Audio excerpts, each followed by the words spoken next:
My people encountered them a century ago. They destroyed our cities, scattered my people throughout the galaxy. They're called the Borg. Protect yourself, Captain, or they'll destroy you. They say resist is futile. That individual is out of style. It's a simulation, not a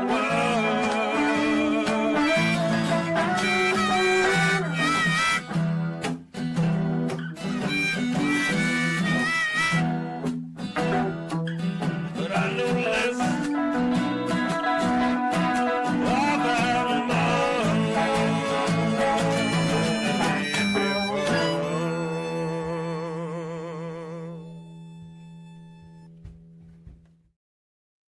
Hello and good evening for this Thursday, May the 15th, 2025.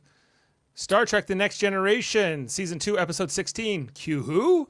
Is over, and it has been since May 8th of 1989, but we're just getting started here on Live Long and Podcast as we continue our mission to watch every episode of Star Trek The Next Generation and review it. I'm Dave Mader, and we got a great panel here to talk about it. We got coming to us from an acid-inspired drug trip. We got Jody Simpson. Hello, Dave. Hello. Whoa. Jody. I'm currently tripping. You're tripping out. There's some crazy Riker, Yeah. and yeah, I don't know what else to tell you. I don't know. But hopefully, Thanos. That's Picard turned into Thanos there. But if you're only listening, everybody, Jody's background is quite interesting. Coming to us from our nation's capital, it is Adam Woodward. Hey guys, how are you tonight? Good. How are you? Sorry about the Leafs. They're not out of it technically, but too soon. It's hard. Okay, just checking. And coming to us from, I don't know, maybe it's this unexplored area of the galaxy. Perhaps it's New Brunswick. It's Guinan, also known as Heather Narduzzi. Oh, whoa, she's got the claws. Watch out, Look everybody. out, I'm an imp. Yes, this imp is not who she appears to be. She's actually Heather. And in this episode of Star Trek The Next Generation, the almost omnipotent entity known as Q arrives on the Enterprise and decides that Captain Picard is ignorant and overconfident. Q then sends the ship across the galaxy where the crew make first contact with a cybernetically enhanced assimilating race known as the Borg. After trying to make peace and then destroying the Borg ship and failing at both, Picard is forced to beg for Q's help. So, and this is the 41st episode overall of Star Trek The Next Generation. It was written by Maurice Hurley and directed by Rob Bowman. So what do we think? Is this any good? I love this episode. I think it starts off a little too slow, but past that, it's fantastic. It's a great way to introduce a main villain, and on top of that, it's just everything about this, with the exception of perhaps the ensign or whatever her name is. You mean Sonia Gomez? Yes, Sonia Gomez. I know everybody; she's a fan favorite, but no. Well, she is to some. She is just such a bloody idiot in this episode. It's terrible. She spills hot chocolate. Come on, it's her first week on the job. We get to learn some things from about Guinan, because not everybody can have Guinan on their podcast and talk to them. So, Yeah, but do we? Well, Guinan, is that what your name is now? Is that what your name is now? Do you like this episode? Me? Yeah, I was sorry, Heather. Yeah. You're Guinan. That's what your name says. Sorry, my headphones said low charge and I didn't catch it. So that's awesome. Right at the start of the podcast. I love this episode. It's great. It's a great introduction to the Borg, and it's eerie. It's creepy. And there are some things like knowing what we will know later that don't kind of add up, like the Borg nursery and those sorts of things. But if you hadn't seen, what's to come, it's just, yeah, it's wild. Also, who let their baby be the Borg baby? It's not a good move if you're a parent. I think that's Um, amazing. Imagine pointing that out to your kid 20 years from then and Be like, going, that's see you. that little baby in there with all that weird shit? This is attached to it? astounding. We found That's the Borg you. nursery. Yeah, is the introduction. Yeah. Adam, does this episode live up to the hype? Yes, and I'll tell you why. I mean, when this aired for the first time, little did we know how much we would get out of this. Mhm. You know, and you know, they made a mistake with the Ferengi trying to make them the bad guys, and then they had the conspiracy theory bugs for a while. But this was fantastic, and we didn't know how big this would become, and this is what makes this episode so great to watch again, because this is the beginning. Yeah, it's Now, all, I will say this, is that there's some unanswered questions that they do, particularly with Guinan and being an imp. I wish they'd know, like, we don't ever really know Guinan. despite That's- a lot of That's supposed to be the appearances, character of Guinan. several appearances. Of course, they bring the character back in Star Trek Picard season 2, or is it 3? Season 2, I think. Oh my god! She's also Heather. been in the movies. You bet. We also have Sam here. Hi, Sam. My nature He's asking boy. where my dad is. He is at his golf tournament this week, so it didn't work out. So sorry, Sam. I know you were looking forward to it. Adam, ended up I'm slotting standing in for him. Yeah, you're not the GOAT, Adam, but you know you're I'm the next best oldest thing. guy in the room, right? Yeah, You're an okay Adam, is basically it's- what he's trying to say. Sam also asking FMK, cue the Borg or the Romulans. Well, it's an What interesting. does the proposition. FMK mean? Fuck, Mary, I'm- kill. Yeah. Oh, Oh no, I'm not doing that. I'm not doing that either.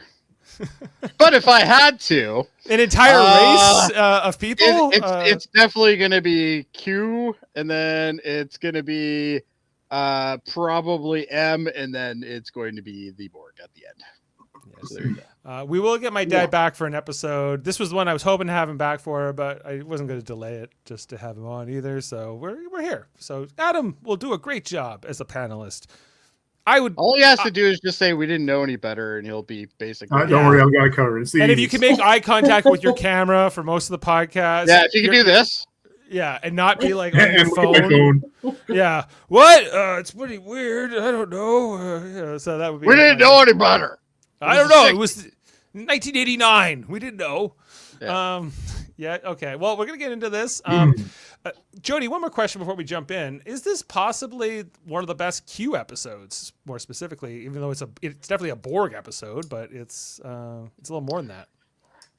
Yeah, I think it could. It's definitely top 3 anyway. I don't know. We should just do a whole thing on that, Dave. We'll have to do a panel. Well, on after we get through the 7 seasons of this show, we can probably just look at all the Q episodes and see which ones we rated True. the highest. And You'd have to bring in Picard into that too. Yeah. We can, but I don't think it's going to. I'm not sure any of those are going to make top 5, but What- whatever. yeah. I'll rewatch them again. They're not bad. Okay. But anyway, to answer your question, it's definitely one of the better ones, for sure. Mhm. I like how Q portrays himself. I also like his last lines at the end. They're Mhm. fantastic. So Yeah. Ominous. The dialogue that he gets in this episode. he turned is- into from the goofy guy from Encounter at Farpoint, the kind of goofy, not to be screwed with asshole kind of guy, to more of the really, I'm kind of helping you in a way here. Like Right. it's a roundabout way that he's done it, but he has done it. Because the last time we saw him was when he offered Riker the chance to join the Continuum, right? Yep. And Mhm. Riker turned it down. Of course, I pulled this as a sound clip. You asked me to join the Q Continuum. A big mistake that you didn't accept my offer. A big mistake, Riker. And He's then not he wrong. went. And then the Continuum seemed to grab him at the end of that episode. He went, no! And we didn't know if we were going to see Q after that. But we did, Yeah. of course. I'm trying to remember the name of that particular episode. But it's the one... Deja Q. Deja Q. Yeah, that's it. Mm. Anyway, so... but First this season, is right? This Yeah, is pretty first good. season. Yeah. And this idea that Q is yeah, not just a pure villain, but also sort of this like antagonist that is, or trying to say to them, you guys are being idiots. Like you're being reckless, you're being arrogant, the galaxy is dangerous. You know, yes, there are amazing, wondrous things out here, but you know, you're not ready for threats like the Borg, for instance. I think when we get to that, he's right. Like Picard does sound arrogant, you know, and Riker for that matter, you know, alongside him. But then, you know, Picard's like, how can we be prepared for what we don't know, you know? And there's sort of this idea of like, are we supposed to just, you know, go under our bed and hide, like Q also suggests, like if you have a little bloody nose? So yeah, there's a lot to philosophically to come down with. I gotta say, like, Morris Hurley, who was the showrunner in the second season, who wrote some questionable episodes this season, who I wrote don't know, the Irish one, right? He wrote a Long lot. Ladder He or wrote whatever. most of these. He was the showrunner for season 2. He gets fired at the end of the season, but he wrote this episode, and this has got to be his best work by far. So Yeah. good on him. You know, maybe we'll get into fun facts. How much It's a good episode. he did write. It's got some great dialogue in it. Excellent dialogue. Okay, and you're Heather's quite right. It's creepy. It's scary. It's thought provoking. Yeah, let's get into it. So we started with the Enterprise at Warp. Picard is, well, no, first we're starting in engineering, where we meet Sonia Gomez, who is All right. We don't even need to go this far into this, okay? I will sum this up for you right now. This woman is incompetent, okay? On top of that, why do the replicators allow you to have liquids near engineering? Well, yeah, because Jody does bring up that point about, you know, I wouldn't have that around these control stations, but there is a replicator, you know, here. And by the way, if they haven't waterproofed by the 24th century or 23rd century, I think we need to really reevaluate things. Well, maybe you're right. I wonder if this My inspired. phone would work with that covered over it. I wonder if this inspired, you know, oh my gosh, Gordon on Orville. You know, can we have drinks or beers on the bridge? Or whatever? Yeah. That's What if we have a straw? You know, what if we we have a keep it straw? under this?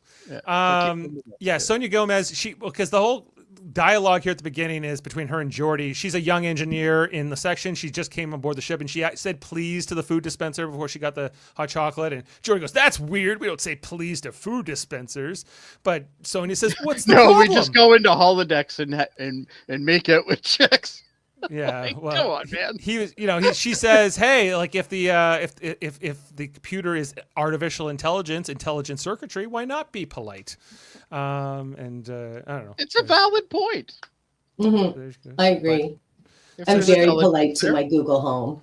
She's got her hot chocolate. She's talking to Jody about how excited she is to be on this assignment, how she, you know, worked so hard to be here. Heather, what do you feel? What do you think about Sonia? We'll see her in the next episode as well, in Samaritan Snare, and then I think that's kind of the end of her. Heather, what do you think of her hair to start with? I love her hair. Very love her hair, like too. feathered 80s. Oh, yeah. Gorge. I love her look, her makeup, her hair. I don't like, she's fine in Samaritan Snare, but I don't she know sucks what in this the episode. point She's way of better in the other her. I don't know what the point of introducing her in this episode is, unless it's the scene a little later after the Borg attack has killed 18 people and she's upset about it, you know, and Geordi's like, we have to put that aside. But surely they could have used a regular to serve that function if they wanted to show like the horrors of having to deal with that and still do your job, you know, like Troy didn't have any lines in this. No, like, well, she had Right. Yeah. you know, there may be a fun use the fact main around cast. I just don't and I mean, I don't dislike her or anything. I just don't understand what the function of having her in this episode. Adam says he can shed light on that in fun facts. Oh, good. In fun facts or now? Yeah. Or now, whatever you like. Well, I mean, if you want to hear it now, I can tell you about it now. She was actually they were talking about making her a cast member to be a counterpart for Geordi. Yeah. And have like him have somebody to be, you know, riff after, or I guess with to restore or that even a love interest. And or a love interest. Yeah, she's played by Lycia Naff, who also played the three-breasted sex worker in Total Recall. You That's guys remember? right. That was her. Yes. That girl is fantastic.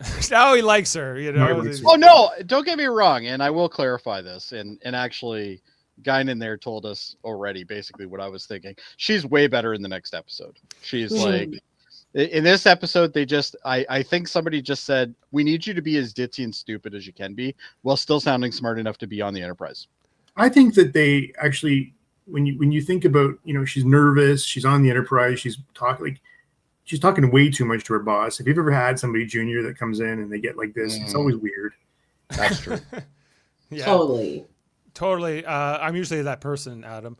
And so, yeah, but Lycia Naff, after her acting career, apparently she went on to become a journalist and did some work on the Bill Cosby, sexual assault cases and things like that as well. So quite the storied career here for Lycia. Well, and she Naff. also revoiced herself for Lower Decks. Yeah, as well. they brought her back. They brought back this character, Sonia Gomez, in Lower Decks, as well as a captain of her own ship by that point. So yeah. Well, in the next episode, she acts the way you would expect somebody to where she is right now to be, instead of like this. And honestly, and as whoever said that earlier, like, you could have got any one of those, like, the regulars on the bridge. Like, there's two regulars that they always had for a long period of time. Now, mind you, the ones that are more current are the ones that obviously came in later, but we still have people that were repeats here. They could have easily used one of them. Yeah, well, I think they had some ideas for this character, but it never panned out. Yeah, and Heather, you make a good point. Like Troy only has like one line or two lines in this episode. Pulaski doesn't appear at all, and Which is fine. That's why I love this episode so much. Right, well, maybe. Anyway, so Jody sends away Sonia Gomez with her hot chocolate. Don't get that around the control stations. And just as she's going to go get rid of it, she spills it all over Captain Picard. Of course, she was carrying it out like this. So it's like, she's like, da-da-da, and she spun around and then hit him in the chest. It's like... It was the 80s. We didn't know yet about like lids that could close or things like that. Like a Yeti top or something. And not running around like this. Right. Yeah. I noticed I put the fist out just to be safe. Could have been scalding hot because Picard doesn't seem to be any pain from it. Jody and her are very apologetic because she's like rubbing it all over him. She's like, it's all over you. Yes, Ensign, it's all over me. You misinterpreted that, Dave. Go back the frame. Okay. He clearly is in pain, but he is too macho to admit it. I love that she gives him the cup to hold, though. Yeah, she's like, you hold this hot cup that I just poured all over you. Right. They're all being apologetic. Jody explains she's a fresh young ensign. Indeed. I think I understand, Chief Engineer, that you have just, super green ensign here. I find this whole scene so weird when Geordi's like, Captain, I take full responsibility for this. What for? It's nuts. It's just like she spilled something. It's not like she didn't shoot somebody. Calm down.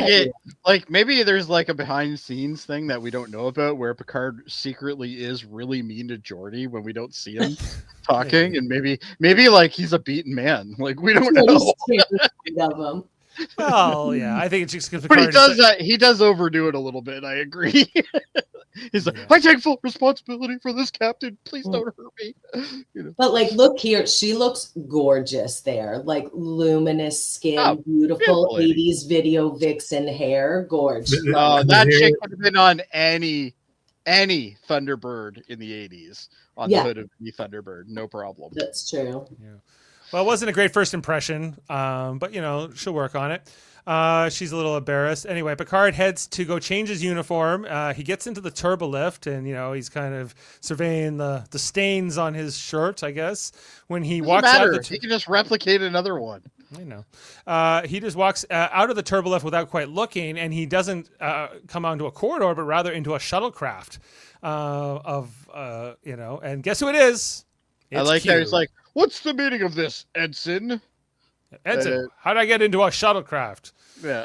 Also, I never noticed this like wheel trackball on the shuttle controls that looks That like disappeared after, I think, the 3rd season, but yes, it was there. You know what would have been really great And here? it's literally like an old IBM like. it looks like PSP one of those style like shuttle. golden tee balls, you know. that you Almost, just- yeah, almost. But this would have been a great episode to introduce the laundry facilities on the Enterprise.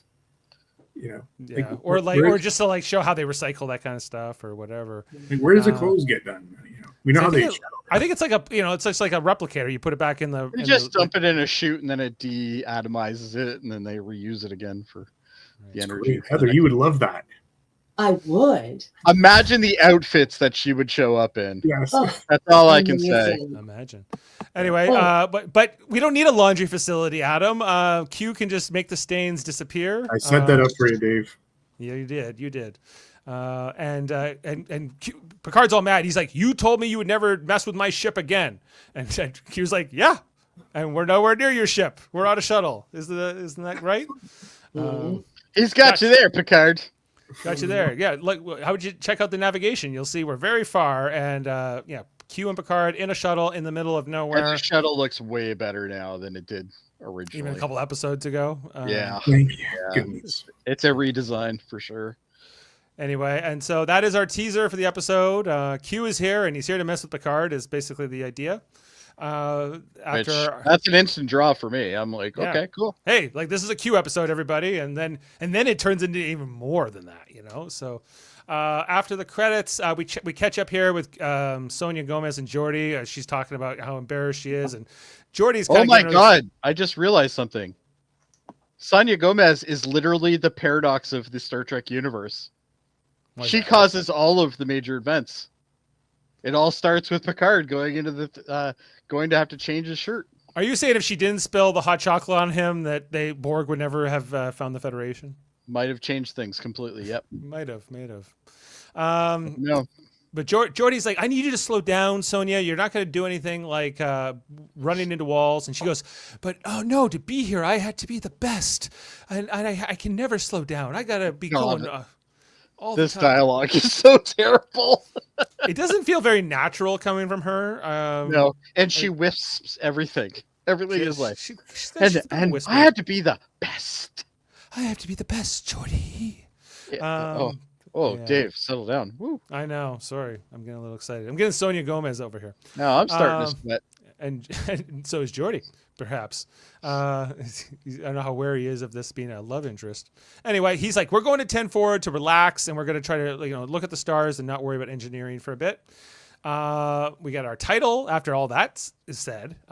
Q who over the Enterprise. And then we go to 10 forward where Guinan is, and she's talking to somebody, but then all of a sudden her Guinan senses are tingling, and she's like, something's up here, you know. She's like, all right, I'm going to even be in a movie eventually now because of this. She's happy. Guinan's powers are very inconsistent, much like Troy's powers, but she has this intuition that she kind of somehow she knows Q has taken Picard. But it's never explained how she knows this or why, and how she doesn't know other things. Does she know that Q has taken Picard, or does she just know something's up at this point? Something's up. She senses Q. Yeah. But she doesn't know it's Q because she doesn't say Q. But later on when Q shows up, she knows it's somebody from his. Because when Q shows up later on, they see each other. She goes, "I should have known it was you." You know. So. See that's the bad writing here. We deserve more than just that. How do they know each other? You're not getting it, Adam. That's it. It's all mysterious. That's all you get. Anyway, she calls up to the bridge. She goes, "Hey, Riker, what's up?" And he goes, "Nothing. What are you? You're calling me from 10 forward?" Guinan? Guinan? You've never called my bar tab can't be that high. Anyway, but Girl, I told you not to call me here. Just meet me in my quarters later. Jeez. I told you. 20. Guinan wants to know how many hearts he's broken in 10 forward. The answer is a lot. But they says no, everything's good. Guinan, don't worry about it. She goes, okay. It's probably nothing. Sometimes I get this feeling and I don't know what it is. It's probably nothing, but it definitely isn't not nothing. Anyway, Especially considering there's at least one Guinan-centric episode at least every season going forward now. well, after this, especially, Yeah. I think this is her strongest episode maybe of the season, perhaps. Anyway, so then for sure. Yeah. we go back to the shuttle. We're back with Q and Picard. Picard is trying to figure out how to get back to the ship. With he's trying to ignore Q. Q's taunting him. I love how close John Delancey gets to.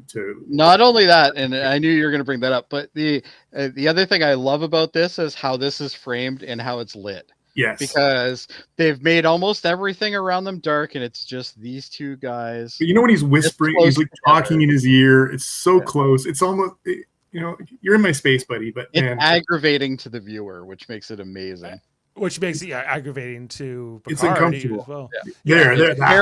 This is so I love it. uncomfortable. But yet, I want him to be on my ear too. Right. It's weird. And like John Delancey's like, okay, Patrick, I'm going to come right up into your ear, almost like I'm kissing it. Okay. I might lick it. And I know you're like an award-winning thespian, but I'm gonna lick your ear. I think that's probably the most. Yeah, between takes, only when we're off camera. Yeah. Anyway, so then we go back to 10 Forward, where Guinan is still looking out the window, and Sonia Gomez and Jody are here getting a drink. Eventually, Jody's like, Guinan, what is up with you? He has to like cut. What Sonia is your Gomez out. fascination with that window, lady? What are you looking at? And she's like, I don't know. Like something's weird going on. And just Guinan saying something weird is going on is enough for Jody to say, come on, Sonia, we're going back to engineering. This drink is over. I love that she has so much power. Yeah, she has a lot of influence here. So they take off. And I don't think they got very far into that drink. Doesn't look like it. 2 sips.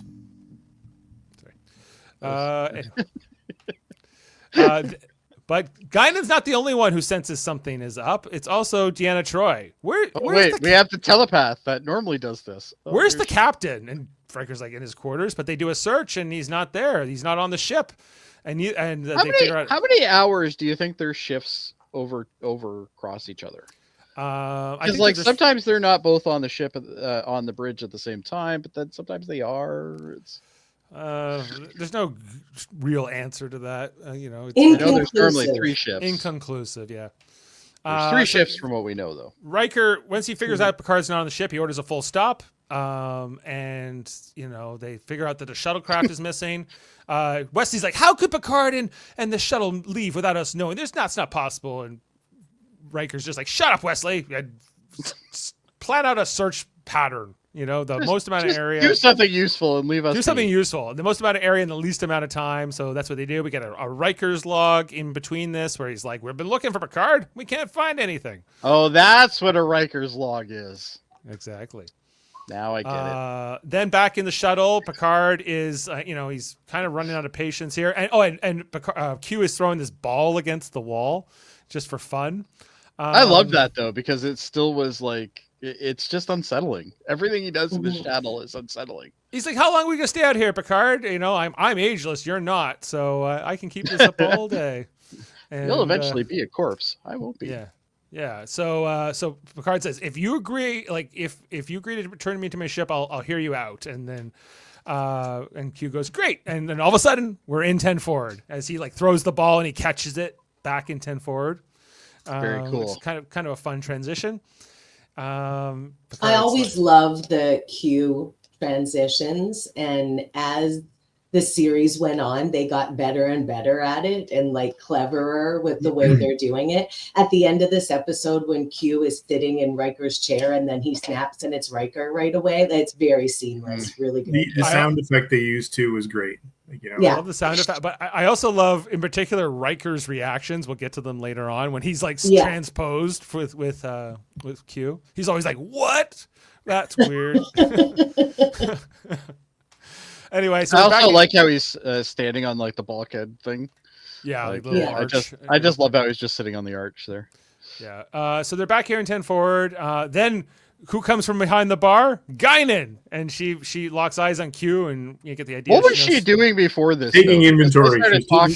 She was just hiding behind the bar, I guess. But they were talking to each other, so she would have heard them before this. Yeah, maybe she was just down there, I don't know, taking a nap. It's hard to say, Jody, but Personally, I think this is all just a simulation, and Q is just screwing with everybody. perhaps. Ooh. Then Worf says, "Hey, the shuttle's back in the bay, and Picard is back in 10 forward. Everybody." So Riker's happy. He's like, "Good job, everyone. We did nothing, and we solved We the did problem." nothing and mission accomplished. Yeah. So let's head down to 10 forward. Let's go, Worf. We transition over, and this is where we get the encounter here now back in 10 forward with Q and Guinan. She's like, you, and they start doing their whole funny hand thing. Fingies. He's holding up her hand, or she's holding up her two hands. He's holding up his hands too. I don't know what he's intending to do to her. But I guess this idea that he says she's an imp. She's not who she appears to be. See, but this gives you like she's way more powerful than she lets on. Is. Yeah, but and then in Star Trek Picard, they try to address a little bit of this, but They don't do a good enough job. No, they don't. You know, and I think that's the point of Guinan, though. I don't think she's supposed to be known. Like she's supposed to be kind of. I think this is a big hole in the whole next gen storyline. I'm not sure that they even were planning on going that further with her. I think I think the mistake here was not that they know each other, because I think that's interesting. You know, that they knew each other 2 centuries ago. That's fine. I think it's more this idea that her holding up her hands, what kind of like magic powers she does or doesn't have. I think you need to kind of try to explain that. Maybe not. She's a Palpatine. That's all you need to know. That's what I was thinking. But then so is Q. Like, what's he doing with his hands? I don't know. And he's like, I think he's just mimicking her. That's all. He's just like, oh, okay, I get it. He says he'll take care of her for Picard, but Picard, you know, talks it down. And he goes, Guinan's not the problem here. You are, Q. I love how Q's just giving, like, I don't think so, but okay. It's giving South Park when they do like fights and Cartman's like, exactly. Hands. Then Riker and Worf show up in 10 forward, and you know, Picard, or Q is very happy to see Worf in particular. What was his insult this time? Brain, growl for me. Let me know you still care. Calls him micro brain. He's not wrong. Look at Riker's face here. Worf. Riker's just like, Worf, you're such a pussy. And Worf can't hurt Q, so it's always kind of a fun. Worf can't hurt anyone, from what I can tell. All right. Well, he got duress, but that hasn't happened yet. Except for Davin, every time I point it out. Right. Anyway, so here's what Q's like. This why I'm here and why I want to talk to you about Picard is I want to join your crew. I want to become a member of the team. You know, I got kicked out of the continuum, sort of. I wandered for a while, but I realized that this is where I'm coming. And Picard goes, well, that's interesting. Let me hear it out, you know? Imagine how much more fun this show would have been if Q was actually part of the crew. Because Picard goes, what would you do? What would you, you know, like, what job is too small for you, you know? Sir, do you mock me? Oh, not at all, he says. Our mission is to seek out new and different life forms, and you certainly qualify as one of the most unique I've ever encountered. And it's provocative. To learn about you is frankly provocative. Right. Somebody's got to book another trip to Rise. But the whole time, in my ear. Guinan's just scoffing at everything Q says, you know, and Riker's also like, you suck, Q. Every time you come, you like, you know, you try to get me to join it. You put us on trial for humanity's crimes. But Q says, no, man, you need me. If you're going to explore this galaxy, you need someone like me who can be your guide. Right? Like he wants to be the Neelix, I guess, I think this episode is what started my love affair for Q, because I think Q is very, very underrated when it comes to like what he actually is, because everybody's like, he's a villain. And it's like, he's not a villain. Yeah, he certainly is questionable in contact a lot of the times, but he clearly does have an interest. And whether it's for his own greedy reasons or whether it's just for fun or whether he's just curious, but either way, I still think it's a great character. there's also this interesting dialogue here between Q and Guinan, where Q's saying like, you're advancing too fast. The humanity is exploring the galaxy faster than expected. It's too much. And Guinan says that's their strength. They learn and overcome and adapt. But Q says it's too fast, too soon. We need to dial it back. And that's why you need someone like me if you are going to, explore these dark regions of the galaxy and keep going out from here. So the Q are basically just the Vulcans from Enterprise.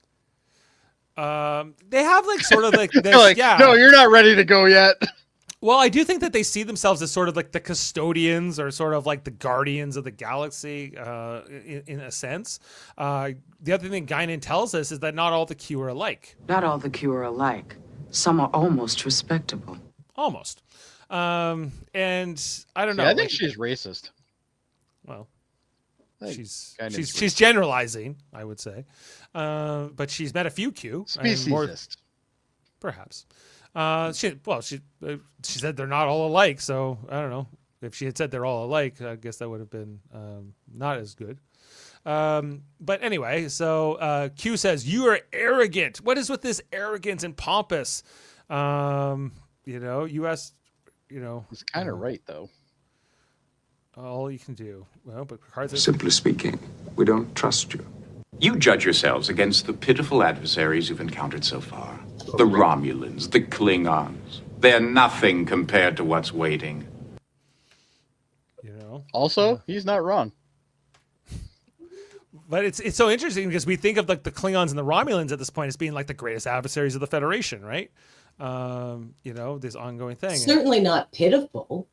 To call them pitiful, you're going, okay, well, what's your imagination starts going. What could be more powerful, right? We saw like that Romulan warbird in the recent seasons and how impressive and powerful that was. It ain't no Borg cube, though. What is Q doing here, You are about to move into areas of the galaxy containing wonders more incredible than you can possibly imagine. And terrors to freeze your soul. Well, Q's like, but Picard says, your help is not required. We can figure this out. What else? What justifies that smugness? Not smugness, not arrogance. But we're resolute, we're determined, and your help is not required. He goes, oh yeah? Let me show you. Let me show you how much my help is required. And so he snaps his finger. Guinan even goes, Q, stop! But he wasn't going to. Well, because she knows what he is capable of. And maybe what he's getting at here, or what kind of threats he's he's Well, she describing. knew about the Borg. She knew about the Borg, but I think that it's not just the Borg, right? There's more. Oh no, there's way crappier things than even the Borg. Right, Species 8472. I knew you were going to say that. For instance. So anyway, the Enterprise is flung across space. Where back on the bridge, Data and Troy and Wesley are like, what? Data's like, oh shit, they left me in charge too. Yeah. Fuck. Hell of a day. Boy, am I in trouble now. I like when they do this and they're like, whoa. And like we see like the stars going by here. Well, Q's just like, oh, you're gonna find out. Yeah. And all of a sudden the ship does come to a stop. Picard radios up for what the hell's going on. Data says we are now 7,000 light years from where we were. And if we wanted to get to the nearest starbase, we're like 2 years away, like at maximum warp if we went right now. So they're not in the Delta Quadrant, but they're pretty far out in deep space here at this moment. And Q's just kind of like, have fun, enjoy if you think you know what's up here.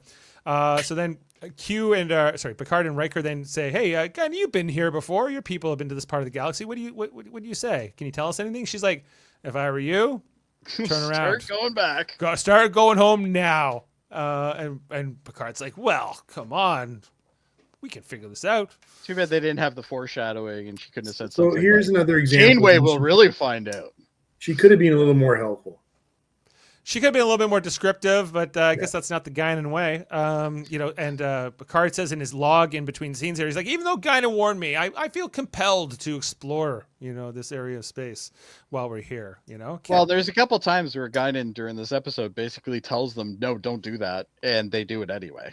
Yeah. So, yeah. She's like, you're going to what? You're going to do what now? And we know at this point that Picard knows that she's thousands of years old and whatever, right? So They have a special relationship. they have a special relationship. It's one of those things they never quite explain to us either. Another thing. More than friendship, more than family. What does that mean, though? It's inscrutable. And, You guys, and maybe Alabama share my wedding. puzzlement. It's there's not enough here. Right. So they're looking around, and then Worf goes, "Hey, there's a ship coming towards us." And God, he's so aloof. Data goes, "Yeah, there's a ship coming, but it's really weird." Well, let's put it on screen, and here we go. And then we finally, for the first time, we see the Borg cube on the view screen, and the music here is so eerie. But the best thing about this enemy is the fact that the first time we see them is in a ship that literally looks like a cube, and it doesn't look actually that threatening, really. No, like, but weird and different. But But it's odd. Yeah. But So now you're intrigued to find out, right? But you think about every other race they've encountered, or species they've encountered. A bridge is usually up front, and it's like a swan. Like it's got grace. It's got something to it. It flows. This is nothing like that. And Well, Data's you don't giving have us- to have aerodynamics. You're in fucking space, so it doesn't matter. Mhm. Yeah, Data's giving us this description. He's like, "There's no bridge, there's no engine room, there's no quarters. I can tell. There's no, it's very generalized. It's kind of weird." They at first they don't even think there's life signs. They don't even know what they're dealing with here at all.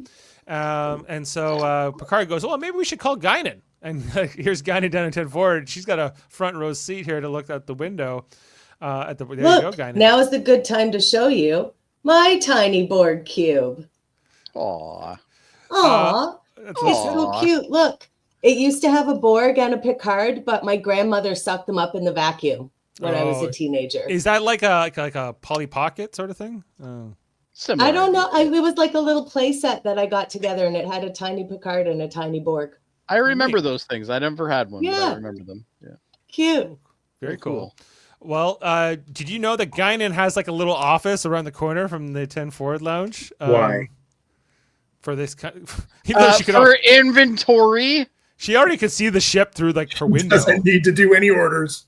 Or any, Well, this is where she does inventory, I guess. That she doesn't need to Inventory do. of what? her knows? schedules. She does. Schedules. She decided, she all the waiters. This is where Oh, she there does you all go. this- Yeah, all the that's what scheduling. it is. It's all that and- stuff. This is the only time we ever see her use this room, I believe. And he's like, "Hey, can you see that other ship?" She goes, "Yep, I see it." And It's he where she goes, plays with her tiny Borg cube. Yeah. Does anybody get the impression that the reason why this was shot like this is because Whoopi Goldberg wasn't even on set at the same time that the rest of them were? So it's like It's quite possible. they had to have something where she wasn't in the same scene with them or something. She was Like, doing that's the Sister only- Act 2. Like, why couldn't she just? Yeah, maybe. There you go. Yes, we played already. My people encountered them a century ago. They destroyed our cities, scattered my people throughout the galaxy. They're called the Borg. Protect yourself, Captain, or they'll destroy you. So we're like, "Uh-oh, this doesn't sound That would have good." been helpful 10 minutes ago. So Picard, Yeah. Picard puts on his game face down in engineering.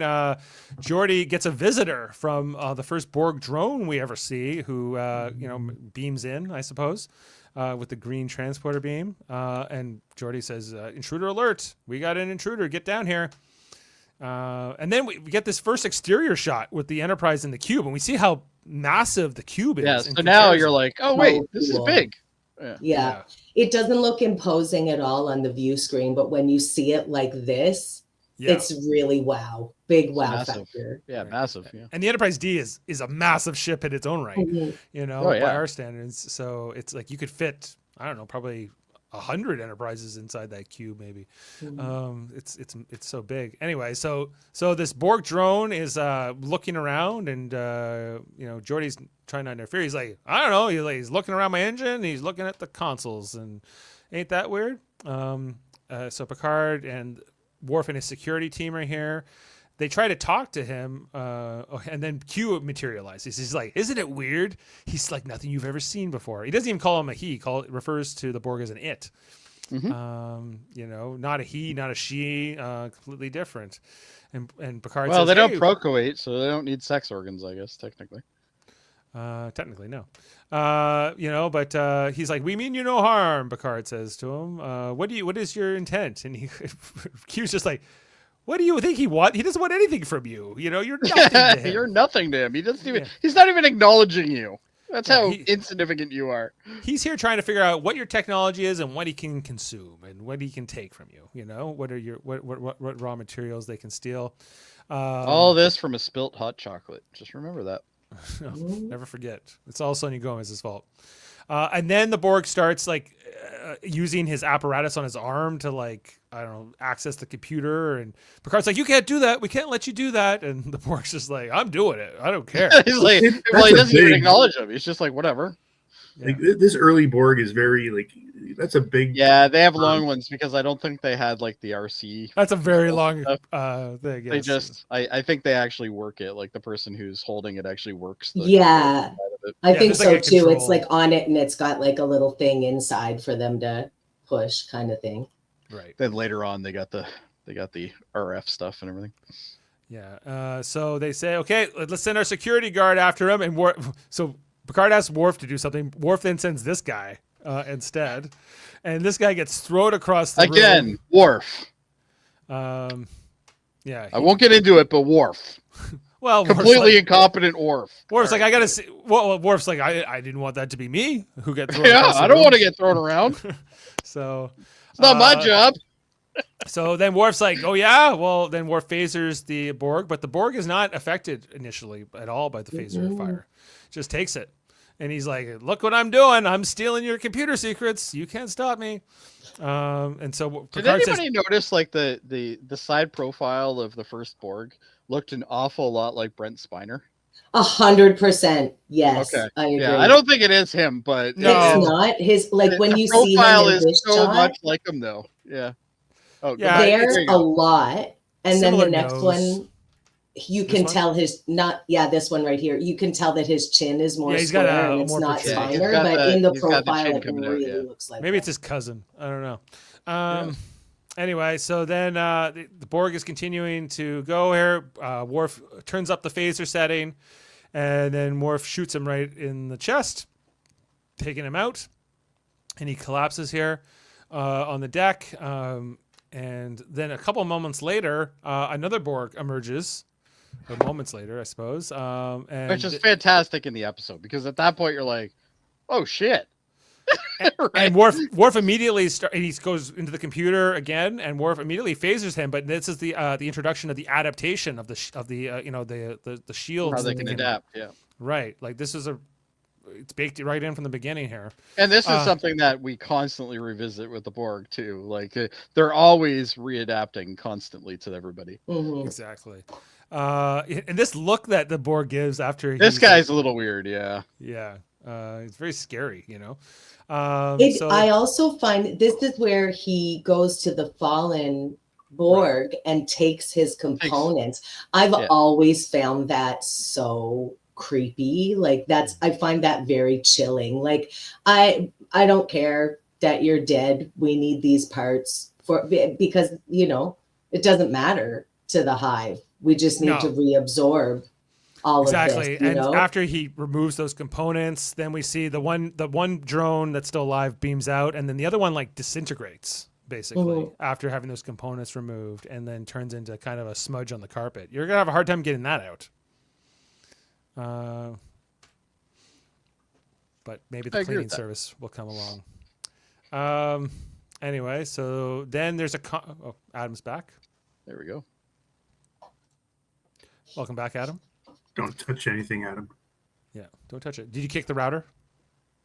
No, we're good. No. Okay. So then they have this conference. They invite Guinan here. Deanna Troy's present, but she'll say one thing, I guess. But she's pretty late in the. Why is she even there? No, Who's running the ship right now? You might feel something, Jody. she might feel something. Anyway, so Guinan's talking about anything she knows about the Borg, which she's like, I wasn't there personally, but what I understand, they attacked my world, they destroyed our cities, Scattered my people throughout the universe. scattered my people across the universe, and there was nothing left once they came. Like in pieces or like whole? Well, you got Zor. What's his name? Torin. Well, Solian. in this episode, they're not really going into the idea of assimilation at all. It's more just the idea that the Borg are consumers, users. Yeah, they basically just rape worlds of resources. Right. And apparently people are resources. People are resources too, right? And so, they're figuring out that the initial visit they got from the Borg drones was all about reconnaissance and information gathering. And then they get a hail here from the Borg. They're like, "Hey, we figured out that you guys suck and you're weak." I'm paraphrasing. And you can't you can't resist us. So if you try to fight back, we will punish you. Bye. Picard tries to talk. Picard tries to talk to them, but they don't care. They just hang up the phone. Now you hang up first. No, you hang up first. We don't yet get the iconic "resistance is futile" line yet, right? We only get that for the first time in Best of Both Worlds, right? I think. Yeah. And this idea of assimilation is only introduced, I think, really in that episode, which is the end of next season. So.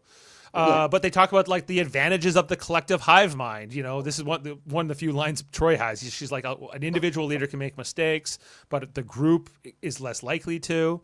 And I always liked this initial idea of the Borg before we got into things like Locutus and the Borg Queen and this individuality, just as like a straight science fiction concept of the Borg, and keeping that more pure is very really well done in this episode.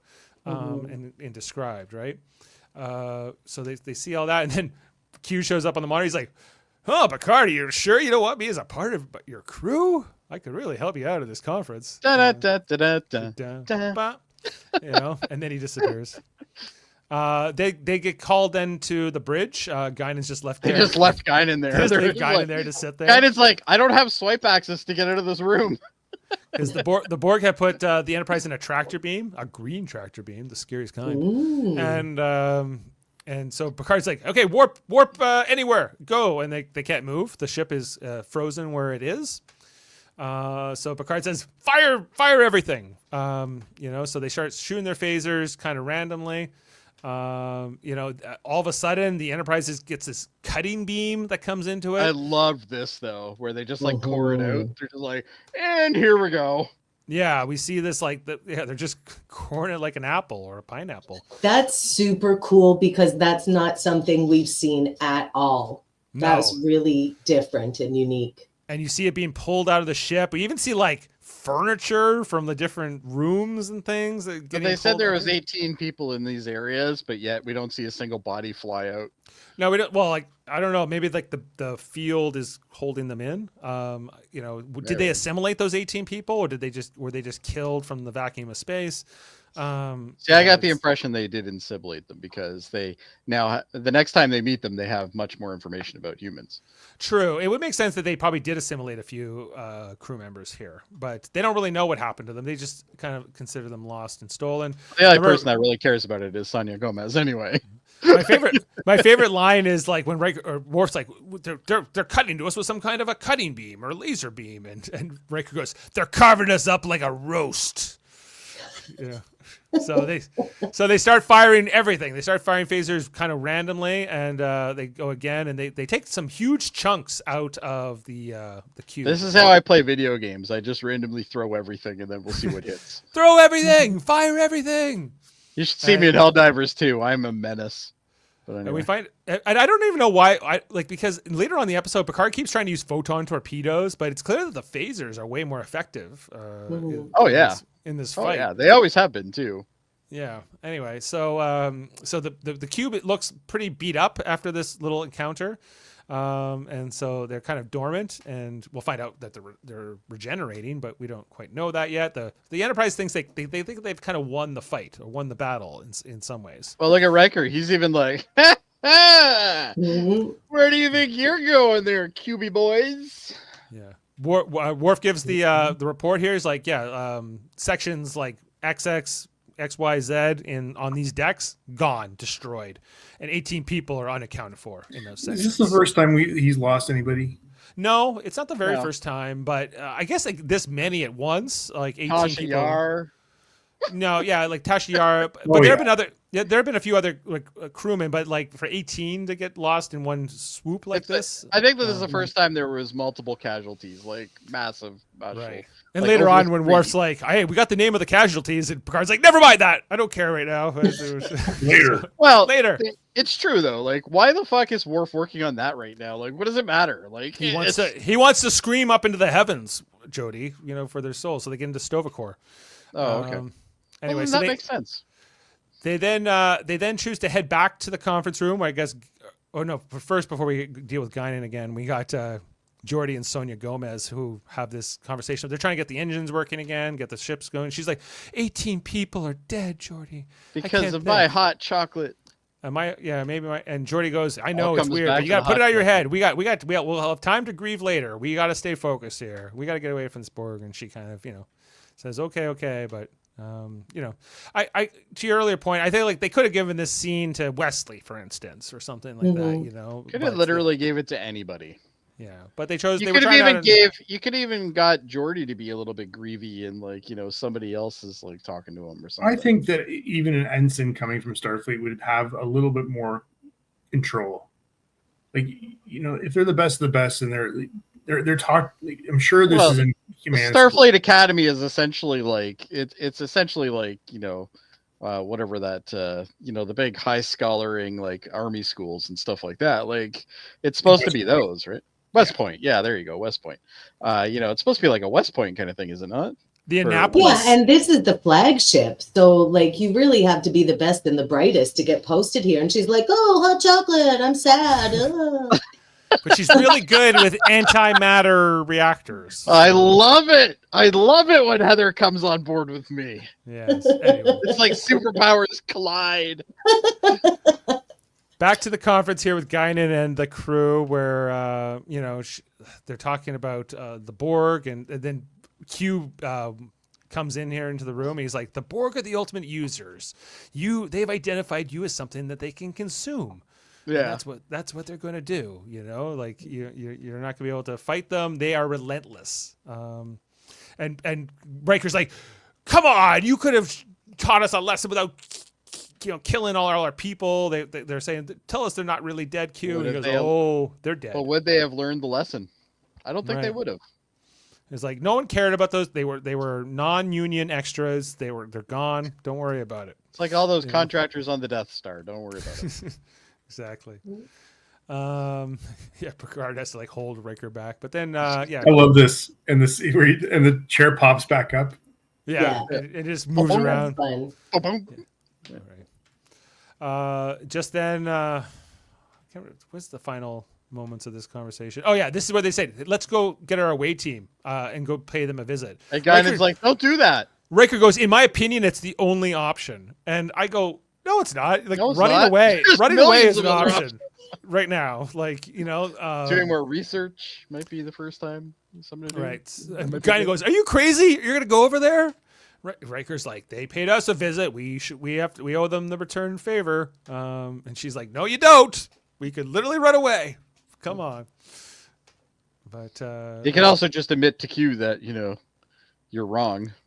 Right. Well, Picard's not ready to do that yet. No, because Picard's being a pig-headed asshole right now. Well, he's already lost 18 people. Like now's not the time to be looking at their. Q's still impressed when he finally does do it. That's true. Ask for help later. So. Can you go back one screenshot? Troy is over this shit. She's like, I've had 2 lines the entire fucking episode, and then I still have to sit in on this meeting. Whatever.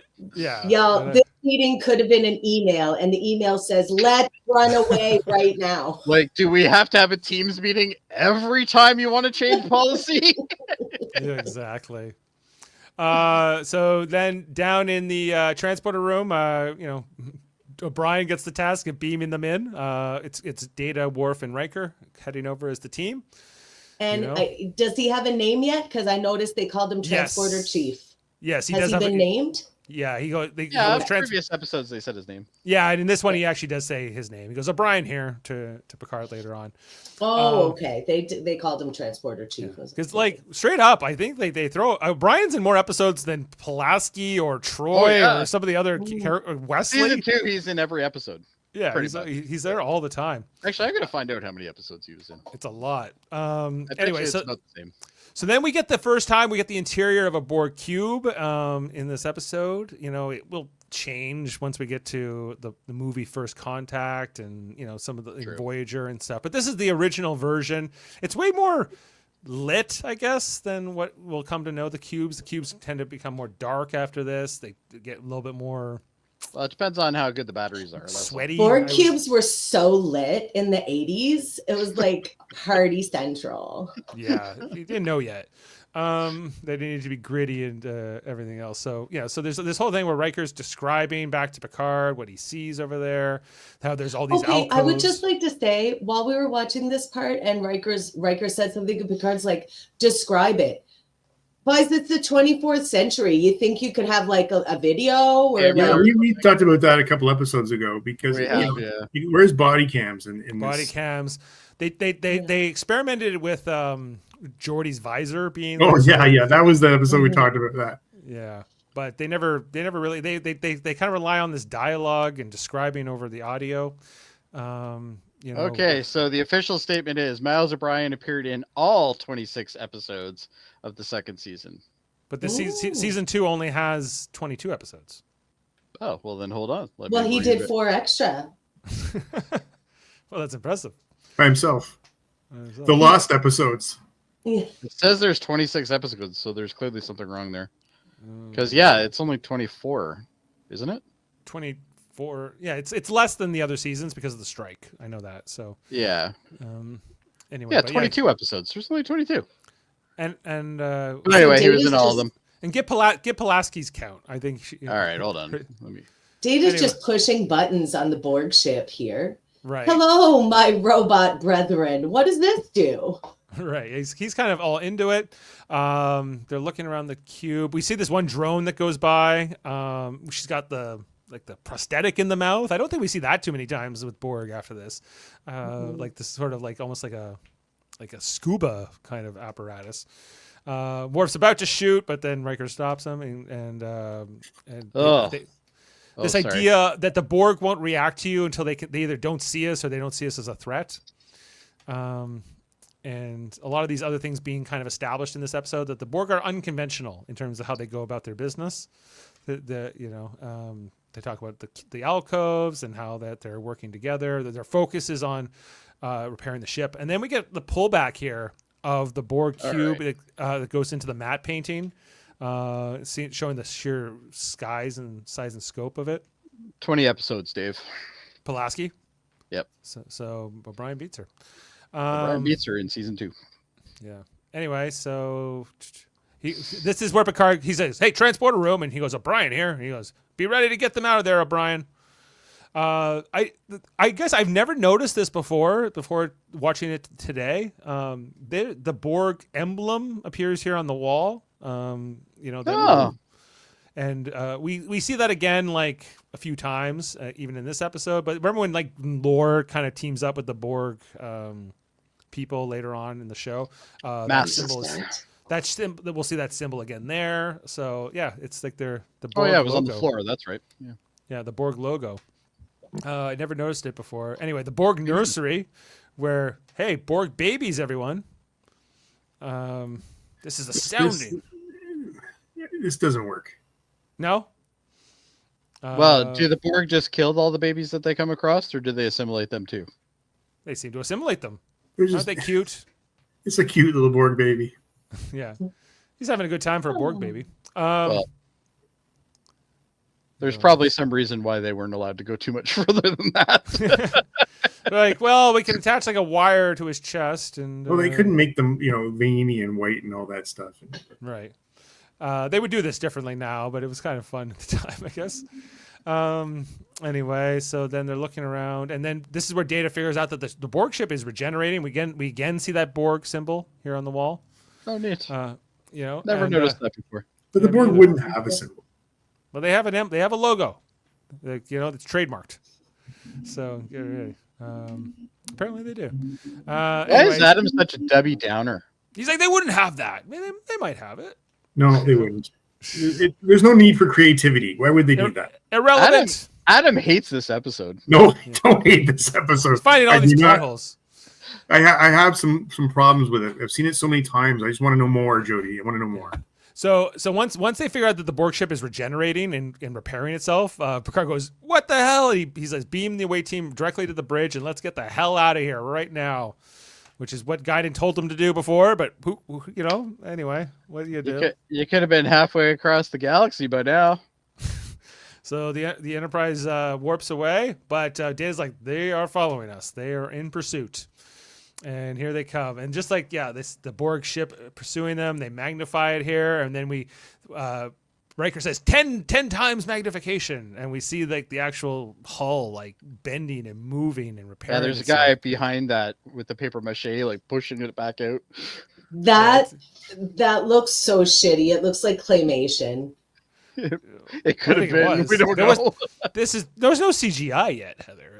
Yes. They don't know. It's the 80s. They don't know. They didn't know any better, or they didn't have any better. It was the Wallace and Gromit people just doing that for them. Even when the ship's at warp, it was repairing. They try to get more speed, Jordy. Give us more speed, but it's all they fire the photons. But the Borg cube is fucking unaffected. phasers. What the fuck? Like, you guys already learned this. Yeah. And then Q shows up. He's like, they are relentless. They will never stop. You'll use up all your fuel. fuel Hunt you until they catch you. And Picard goes, I'm not listening. Don't hear you. La, la, la, la, la. It doesn't matter. We're going to do this. The Enterprise going as fast as it can. I love the Borg cube right the hell behind them. Q just loving every minute. Yeah, he's sprawled out here. I love this. Yeah. Going along, they get now the Enterprise is getting attacked by these Borg green torpedoes that are draining their shields. Their shields are slowly becoming weak. They're going to be defenseless Borg don't soon. fuck around. Like they're like, you know what? We don't like chasing you. We don't want to chase you. Right. You guys took off on us. No, we want to eat you. So we don't want to blow you up. They keep firing photons, but no damage. Every time it's no damage. Gee, maybe we should try the thing that has been shown to actually do 20% damage. Worf doesn't know what to do with that, And this is because he sucks. Q's like, you can't fight them. You're not ready to be out here. And finally, as the Enterprise finally loses its shields, they lose warp drive. They are dead in the water, and Picard, he decides to swallow his pride. Sonia Gomez is like, just throw some hot chocolate at them. This is the part here where I love this too, where he's swapping seats and stuff. Yeah, he swaps seats with Data, and he goes, "Come on, Q. And now Data's all like, hey, Q, save us, Moi? What makes you think I could save you?" And he's like, "Is you want me to hear something, If we all die here, now, you will not be able to gloat. You wanted to frighten us. We're frightened. You wanted to show us that we were inadequate for the moment. I grant that. You wanted me to say, I need you. I need you. He's like, "Oh, more than one way." You know how to say it. That's so sweet, Picard. And so Picard secretly does want to sleep with him, though. Like, we all know that, right? Yeah, well, There's so much sexual tension between those two. I love it. Everyone talks about Julian Bashir and Garrick, but come on, Q and well, that one's pretty accurate too, though. Mm-hmm. Anyway, so Q saves them. He hits the Enterprise with the thing, and they're moving across the stars again. Whoa! And Wesley's like, "We're right back where we started." Of course. And then Q says, "Who's your daddy?" Who's your daddy? Tell me who your daddy is. So you know who it is. This is the part here where then It's Daddy Q over here. Q switches seats here with Riker. Love it. Riker's like, "What? How did I get over here next to Wesley?" And then we got Q here. He's like, "I think you could have taught us this lesson without killing our shipmates." And Q gives us the best speech ever. If you can't take a little bloody nose, maybe you ought to go back home and crawl under your bed. It's not safe out here. It's wondrous, with treasures to satiate desires both subtle and gross. But it's not for the timid. And then Riker's like, "What? How'd I get over here?" And so I love this. Riker's like, shocked, Riker's- looking around. Riker's So like, I was just thinking of other things. good. I think Troy is very over all this now. She's just like Yeah. slumped back in her Troy's chair. just like, this could have been an email as well. Mhm. Anyway, so then we get a final transition back sometime later. Guinan and Picard are playing three-dimensional chess in 10 forward. And, you know, I don't know. It's kind of a strange thing because Guinan goes, well, maybe one day you can establish diplomatic contact with them. But for now, no. I'm like, really, Guinan? You know better than this, I think. Mhm. But maybe she's just kind of... Well, not only that, we kind of grazed over it, but the first initial meeting where Guinan sees Q, and right after she leaves, she says something like, you know, oh, well, history's now changed or something like that, or the future's now changed or something. She says some line there. I can't remember what it was. But well, she I'll have to look says now they know you exist, and Picard goes, and they're going to be coming, aren't they? Like they're like now that you know. but she already knows how this plays out. Like right, she can foresee that stuff, but we don't really know about that yet. And so Picard goes, well, I guess we'll have to prepare for them, right? You know, we'll have to figure it out. And then he puts Guinan in checkmate, and I guess this is to kind of, you know, figure out that they're going to figure this out eventually. They might not know the solution yet, but eventually he can progress past. Yeah, perhaps he can win. And then He we can pull back. win. He can win if he thinks it through enough. You know, if they have enough time to prepare, is kind of the idea here. And that is the end of this very packed episode. You know, it's as long as all the other ones, but man, Great episode. so much going on in this episode, so much to talk about. Adam, do you have what we call fun I have some facts? I do have some fun facts. Fun facts with Adam. Fun facts with Adam. Like that too. Where's All right. Comes the? back We didn't even put up with the picture. Adam. There it is. Hey. Here Okay. he is. Someday I'm going to come in my gray blazer with a red tie and a blue shirt. Okay, let's go. Better. The Borg were originally conceived as a race of insects.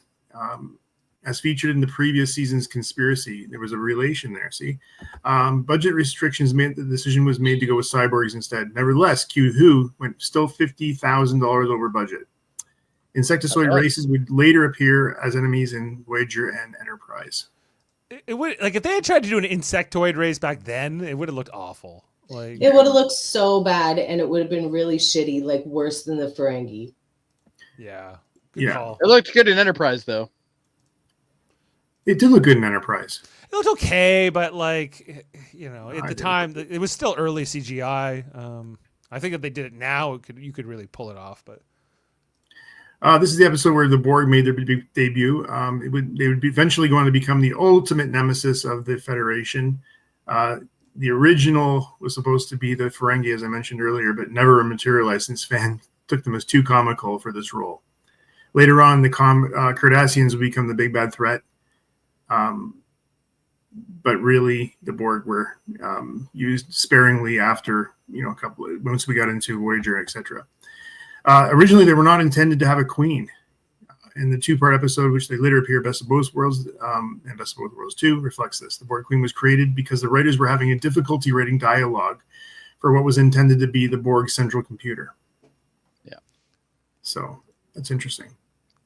The Borg Queen first appears in first. The idea of the Queen, though, I think is still a better option anyway. I don't love it. Like, I like it in First Contact, but then after that, I wish they never did it again. Almost, but No, I liked it in First Contact. I'm not sure I liked it beyond that either. yeah. The aliens I who love it. All Borg Queens, thumbs up. I mean, Alice Krieger, for me, of course, is the definitive Borg Queen. But I love the concept, and I love the later iterations of the Borg Queen. The girl who is in the Picard one, I know she passed recently. The but one Annie. can't remember her name. Annie. Worship. Annie. Yeah. Worship or something like that. It's nothing against any of the actresses awesome. who played it. I just think I like the Borg a little bit more as a pure science fiction collective. Like, they're not, like, giving them like this mustache twirling villain, I don't think is necessarily better. Well, I don't think they did the Queen the way that I would have liked them to do the Queen, but I think the Queen should have been more like a representative of like that sect of Borg. Like, I think the Borg are still one massive collective, but They have like a hierarchy. Well, they have like a hive mind, like ants do, right? Right. They have multiple queens. I get the idea of making them more insectoid, and we've talked about this before in multiple podcasts. But if they have drones, why not have a queen? Make it like bees. I get it, but on the other hand, I just like this idea of like a pure collective. Mm-hmm. I wasn't disappointed at all with the Borg. I like the whole thing. Either way, I still like them. The aliens who infiltrated Starfleet in conspiracy, as well as the star bases disappearing in the following episode, Neutral Zone, were both originally to be part of the Borg storyline. However, once the writers and producers worked out what the Borg were, the tie to aliens was dropped. Although and again, to me, that was a hole in this whole next gen. One of those that I liked the episode's conspiracy theory, but I just was so disappointed that they never did anything further with it. Yeah. So, well, like if they established in this episode that the Borg were the ones attacking those neutral zone outposts, right? That the Romulans and them had found out at the end of last season. But the problem with that, Dave, is that that's so close to Federation space, or it's in, You're right, because if the Borg were doing that, then why would they just we're only going to secretly take a couple colonies and then we're going to Yeah, and it's like this is the first time the Borg are aware of them. It doesn't work. And then they don't stop coming. Like the idea we get by the time we get to Best of Both Worlds is that the Borg may have just been coming this entire time since like this first encounter, right? Yeah. I personally think it's because they don't like spilt hot chocolate. That's right, Jody. Okay. There was a picture you had.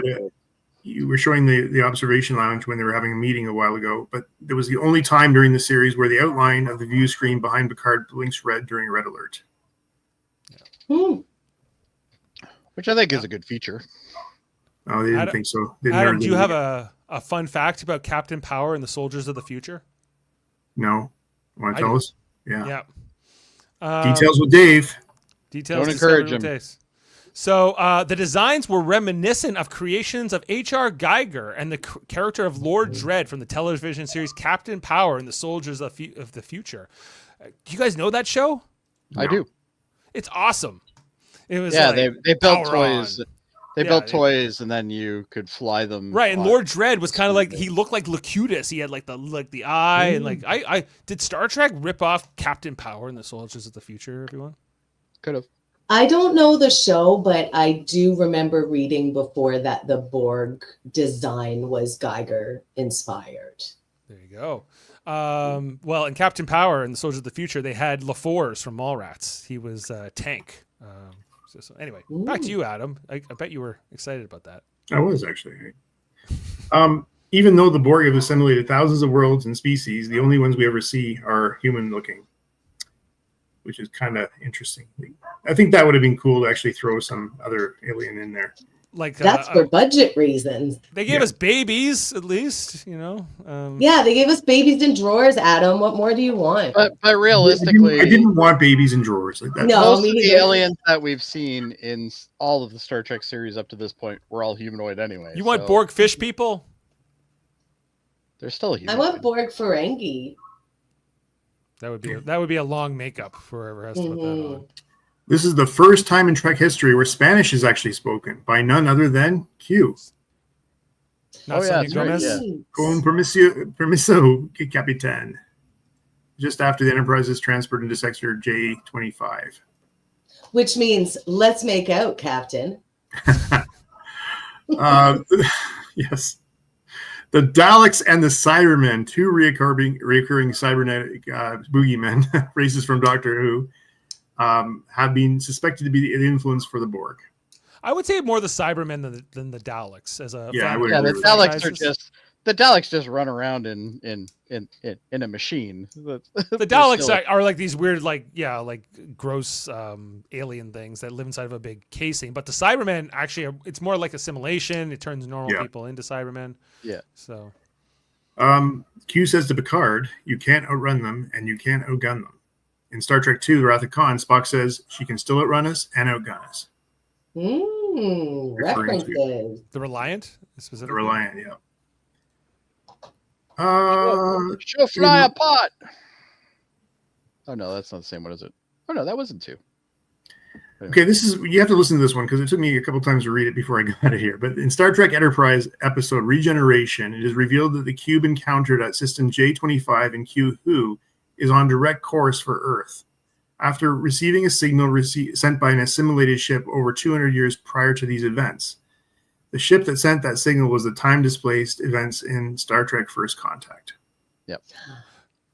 But didn't they, like, when we did our Star Trek Enterprise watch, wasn't it like that episode, the Enterprise episode with the Borg? Wasn't that the idea that they had sent the signal actually? Well, I mean, this is contradicting that and saying it was actually Enterprise. It wasn't actually Enterprise. It was the Borg 200 years ago. Like on that deflector dish before, On the Worf's like, deflector. assimilate this, and then shoots it. And, Yeah. So I think I'm going to wrap up there, Dave. okay, well, thank you, Adam. That was very fun and factual. There you go. Let's get into our ratings and see what we want to put down for this episode. I'm gonna give Heather a 10 for her outfit. 10s do I. across the board. As do I. Well, like you it. know what? Like, there's no way I can't give this a 10 in good conscience, even though I got my nitpicks with it. But who else? Okay, Jody, what do you want to give it? I don't like giving out 10s. That's my problem.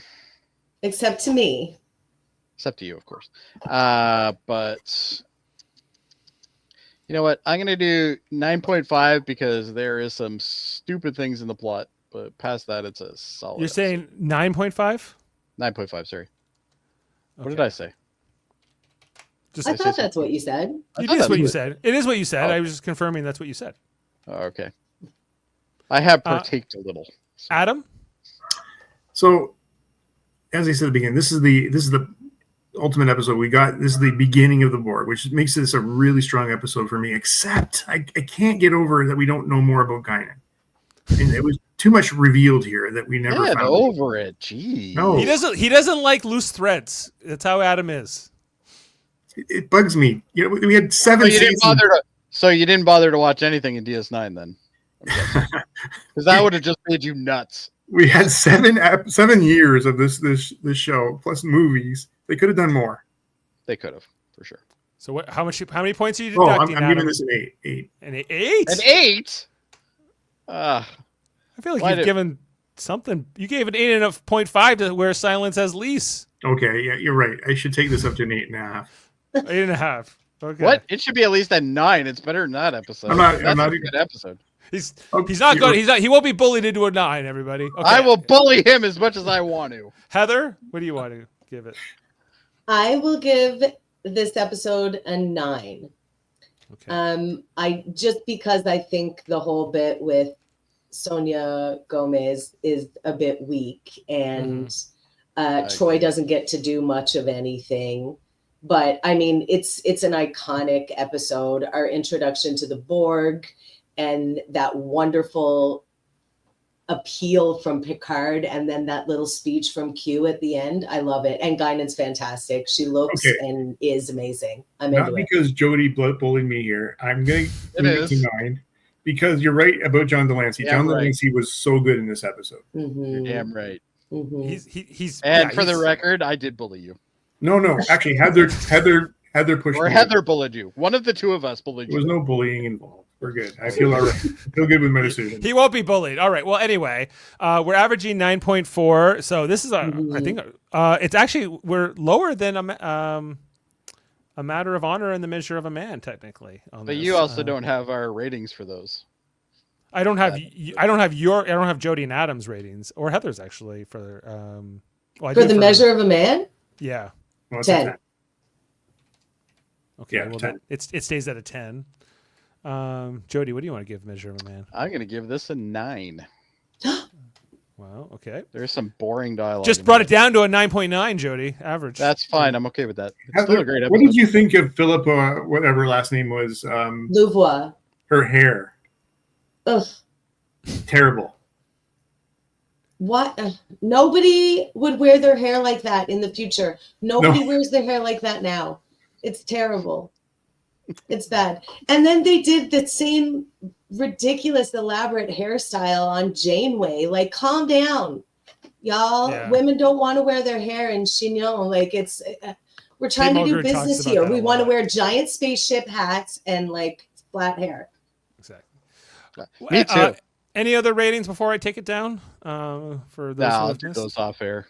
Okay. I can do the Dolphin. I agree with Jody. That's a 4. It's garbage. It's not That great. that one's hot garbage. I don't remember Icarus Factor, so That's the one where it's not as Riker long. and his dad and Oh god, I didn't like that at all. 5. Oh, you that don't even was have me good. on that one, so I'll give you that one too. 5. Yeah. you guys are just taking down our ratings, like our season 2 average. No, is- we're Close correcting. the spreadsheet. Close the like- spreadsheet We're not before it's too allowed. late. Don't worry. We can edit it on offline. I I was like like- Pen Pals though. I You can liked give it? Yeah, Pen 7. Pals is garbage. You're giving an 8? Serdenka, 7. 8. 7. My God, what is wrong with you people? I don't know. All right. Well, guess what? We have another I like her episode. fingers. Her fingers are very long. They are. They were disturbing Ashley in particular last week. Anyway, so we are heading into our next episode after this. It is episode 17, Samaritan Snare. You with the are Tacklets. smart. We look for things. We look things, for things. Things to make us go. Dave is smart. The second and final appearance of Sonia Gomez is coming our way next She's episode. way better in that episode. We also get a lot of Pulaski in the next episode, and Picard's heart transplant, and him with Wesley Crusher. That I do really love that episode. I don't know if I love it as Fan much as this one. favorite. It's a good episode. It is a good episode. Sorry, one more fun fact about this episode we watched tonight. This is one of the top 10 rated by Yeah. the fans. Not by us. Well, technically it is. It's in the top 10 based on what we've covered already. Of what we covered so far, but once we get into like all the seasons, Season 3 and 4 though has some good bangers in there though. well, for sure they do. But we're saying that The Measure of a Man and A Matter of Honor are better than this episode right now. So interesting. I don't think A Matter of Honor is better, but oh well. I love A Matter of Honor. It's fun. It is a fun one. The Klingon stuff. It's different than this episode, but it's- That's it. I think like it's not necessarily that I think it's a better episode than this one. It's funner. yeah. And ratings are subjective. This is And true. funner is the word. That I'm not too sure about. All right. Well, I think that wraps it up for tonight. Thanks for everyone for watching and commenting live. Let us know what you think about this episode, Q Who.